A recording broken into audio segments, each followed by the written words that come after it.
Oke dulur, assalamualaikum warahmatullahi wabarakatuh. Kembali lagi di channel saya, Abai Abadi. Jadi di video kali ini saya mau menanggapi komentar dari Abdi ya. Katanya, Kang, saya sendiri ingin mengikuti jejak Akang nih. Ingin ikut IM Jepang tapi lewat mandiri tanpa LPK karena budgetnya terbatas. Tapi saya masih bingung, Kang, alur tahapannya seperti menyediakan persyaratan dan lain-lain. Katanya seperti itu. Barusan saya sudah buka websitenya pemagangan. Saya sendiri bingung. Kalian juga pasti ngerasa bingung kan pas buka website yang saya kasih di deskripsi di video yang ini tuh. Saya juga bingung, nggak tahu kenapa ini websitenya pemagangan ini gonta-ganti gitu dari dulu. Dulu kan website pemagangannya tuh pemagangan.com ya. Terus pemagangan.com ganti tuh. Langsung ganti ke binalatas.kemnaker.go.id. Dan sekarang saya buka situs itu ternyata ya karena mungkin sekarang kan pelatihan pusatnya itu bukan lagi di Cepes Bekasi ya, bukan di Kemnaker, tapi di Lembang di Bandung. Saya cari info-infonya dan ternyata nggak ketemu gitu. Jadi buat kalian yang mau magang ke Jepang dengan cara mandiri sih menurut saya kalian pasti kebingungan. Karena apa? Karena saya dulu untuk ikut magang ke Jepang ini informasinya semua saya dapatkan dari pemagangan.com. Tapi sekarang websitenya ya nggak tahu kenapa gonta-ganti mulu. Tapi oke, di video kali ini saya nggak akan ngebahas itu. Saya mau share kita flashback ya kembali ke dulu waktu ketika saya persiapan mau mengikuti magang ke Jepang. Oke lur, berikut video ini.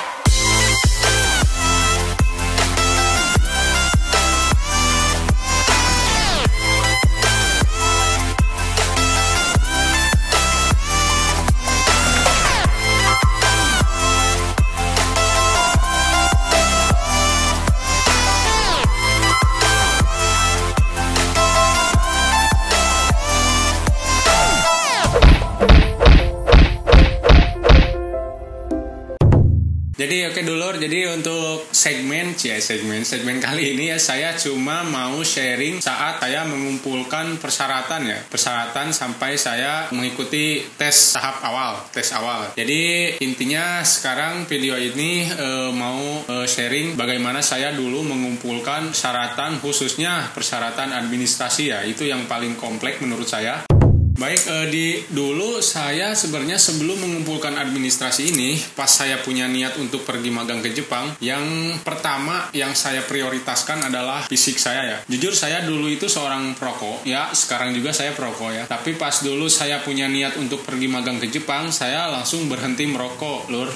Saya benar-benar dalam 1 minggu itu, saya 2 hari sekali itu tes lari kekuatan fisik. Untuk push up, sit up saya lakukan tiap hari itu biasanya 50 kali sehari. Saya biasanya ngelakuinnya setiap habis sholat gitu kan, doa. Nah habis berdoa saya push up 10 kali sama sit up 10 kali kayak gitu sih lur. Itu tuh kurang lebih selama 3 bulan saya mempersiapkan fisik. Dan waktu itu saya dapat info katanya ada seleksi magang di Ikopin ya untuk mewakili Jawa Barat. Dan dari situ saya bulatkan tekad untuk mengumpulkan persyaratan khususnya administrasi ya. Untuk persyaratan sendiri ini dulu kalau dulu itu persyaratannya seperti ini lur. Jadi fotokopi KTP, fotokopi kartu keluarga, fotokopi akta kelahiran, fotokopi ijazah SD sampai ijazah terakhir. Kalau saya kan dulu SMA sampai ijazah SMA. Terus karena saya lulusan SMA IPS, berarti non teknik kan, diwajibkan untuk mempunyai sertifikat dari BLK, pelatihan kerja teknik dari BLK itu minimal 160 jam, lur. Jadi banyak sekali yang nanya katanya, gimana saya yang SMK katanya. Tapi lulusannya itu misal kesehatan itu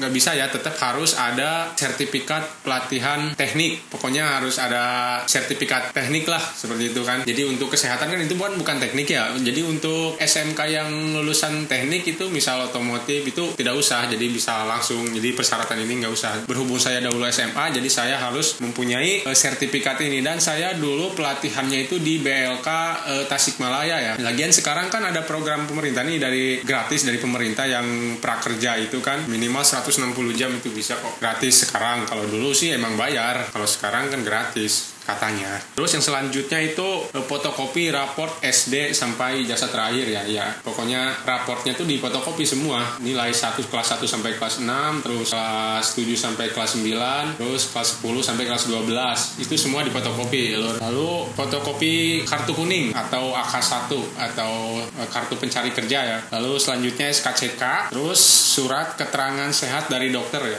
Untuk selanjutnya pas foto 4x6 sama 3x4 itu 5 lembar. Kalau nggak salah dulu saya backgroundnya itu warna merah lur. Terus surat pernyataan sanggup mengikuti seleksi. Karena tes fisiknya kan lumayan berat ya, jadi kita harus ada surat pernyataan kesanggupan dengan memakai materai lur. Seperti itu kalau dulu. Terus surat izin orang tua. Nah surat izin orang tua juga pakai materai. Jadi itu menyatakan bahwa orang tua kalian mengizinkan kalian untuk mengikuti magang ke Jepang. Itu juga pakai materai. Untuk selanjutnya tulis tangan lamaran itu juga pakai materai. Lalu surat rekomendasi dari kelurahan setempat. Surat rekomendasi ini, jadi kita, kalau saya dulu saya pergi ke kantor desa, lalu saya ngomong ke kepala desa untuk minta surat rekomendasi bahwasanya kita ngomong ke kepala desa bahwasanya saya akan mengikuti program IM Jepang seperti itu loh. Jadi ntar ada surat rekomendasi dari kepala desa juga pasti udah paham lah. Jadi itu. Oke, sekarang saya mau jelasin bagaimana saya dulu ngumpulin semua persyaratan ini lho. Oke, kita mulai.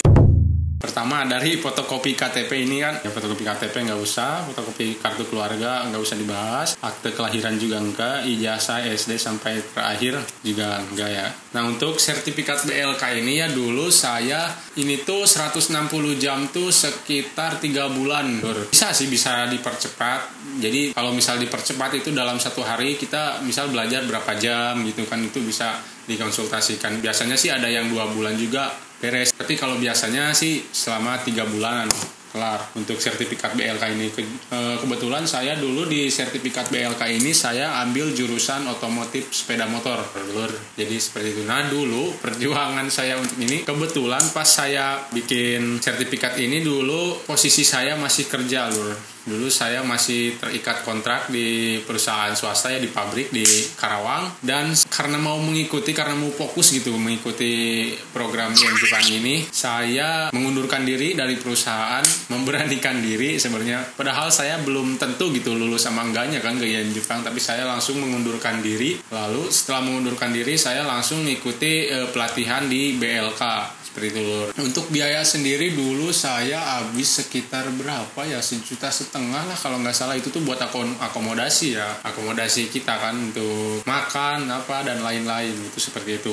Terus untuk fotokopi raport SD sampai terakhir ini raport di fotokopi semua ya, yang sudah saya jelaskan tadi. Terus selanjutnya untuk kartu kuning seperti biasa, itu seperti kayak kita mencari kerja di Indonesia. Lalu SKCK. Untuk SKCK ini sih kalau saya dulu kalau nggak salah tuh saya dulu SKCK-nya tuh yang khusus buat ke luar negeri itu lur. Tapi katanya teman-teman yang khusus ke luar negeri itu jangan tuh. Jadi harusnya yang biasa, SKCK yang biasa. Saya juga kurang tahu, dan persyaratan sekarang juga seperti apa saya kurang tahu ya, karena websitenya malah membingungkan kayak gini kan. Jadi untuk yang mau mandiri ya kalian harus benar-benar cari rekomendasi dari banyak website ya, karena website pusatnya aja udah nggak tahu nih sekarang websitenya mana, saya kurang tahu.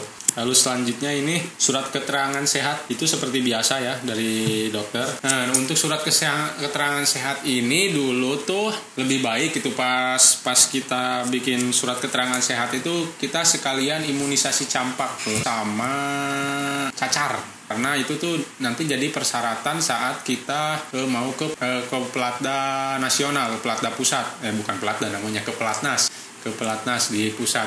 Itu kita harus sudah imunisasi campak dan cacar. Nah itu tuh setelah imunisasi campak dan cacar itu harus dibuktikan dengan sertifikat tertulis ya, bahwa kita sudah melakukan imunisasi campak dan cacar. Itu ke dokternya aja langsung ngomong. Lalu selanjutnya pas foto 4x6 dan 3x4.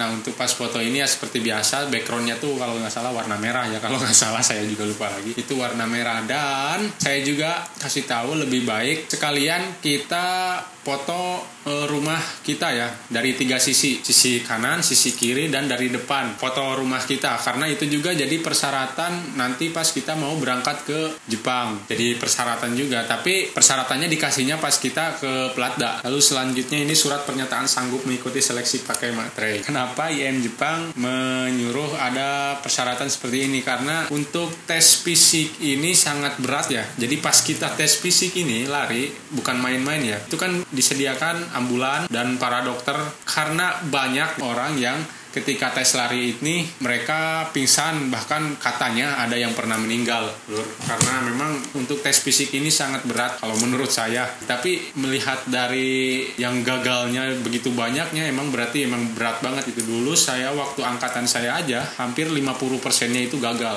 gitu, Lur. Jadi harus ada surat pernyataan sanggup mengikuti tes fisik dengan pakai materai ya. Selanjutnya surat izin orang tua nih. Surat izin orang tua juga pakai materai. Untuk contohnya surat izin orang tua itu kan saya sudah jelasin ya di video ini. Kita harus cari di website di binalatas.kemnaker.go.id, tapi berhubung sekarang websitenya jadi nggak ke situ, jadi nggak tahu saya juga nyarinya di mana. Jadi ya untuk kalian yang mau mandiri ya selamat berusaha, saya juga nggak bisa ngasih jalan. Terus untuk menulis lamaran ini harus kita tulis sendiri. Untuk contoh lamarannya sebenarnya seperti biasa, ya kita melamar pekerjaan di Indonesia. Yang bedanya ini memakai materai, Lur. Lalu selanjutnya ini surat rekomendasi dari desa ya, sudah saya jelaskan tadi. Nah untuk yang terakhir sebenarnya ini belum masuk persyaratan, tapi saya udah dibikin di jauh-jauh hari gitu. Dari hari itu saya udah bikin, yaitu pembuatan paspor, Lur. Daripada ntar pembuatan paspornya nyusul, lebih baik saya waktu itu juga saya langsung membuat paspor. Pokoknya yang untuk 5 tahun, untuk jangka waktu 5 tahun untuk ini pembuatan paspornya tuh, Lur. Dulu saya pembuatan paspor pakai baju ini.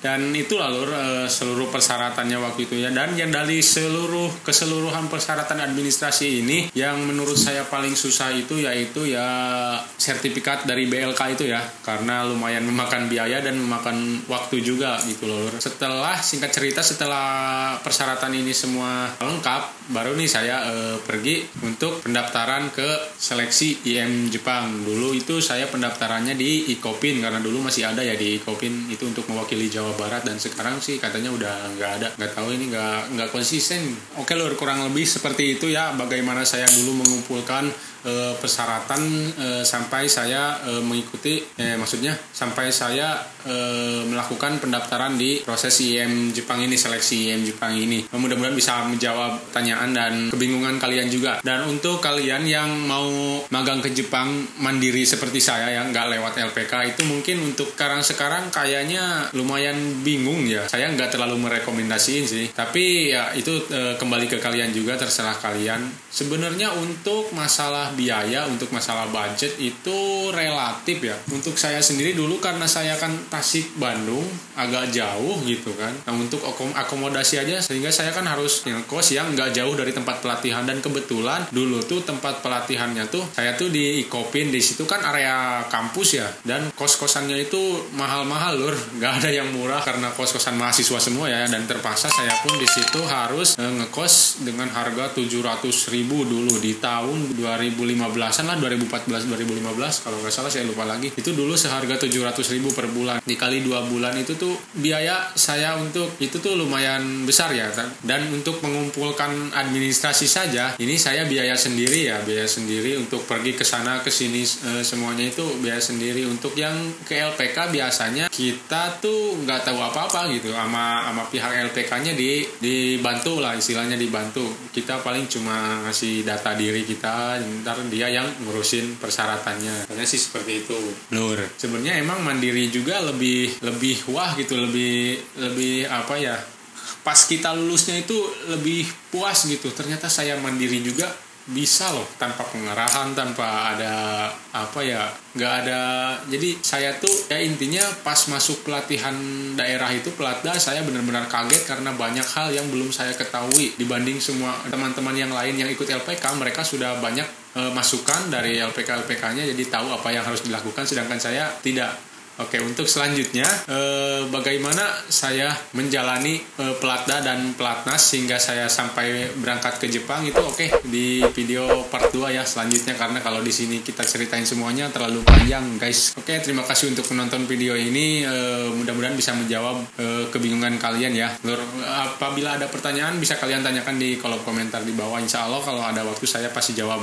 Oke Lur, kalaupun nggak dijawab mungkin saya jawab di video saya berikutnya. Oke Lur, Assalamualaikum warahmatullahi wabarakatuh.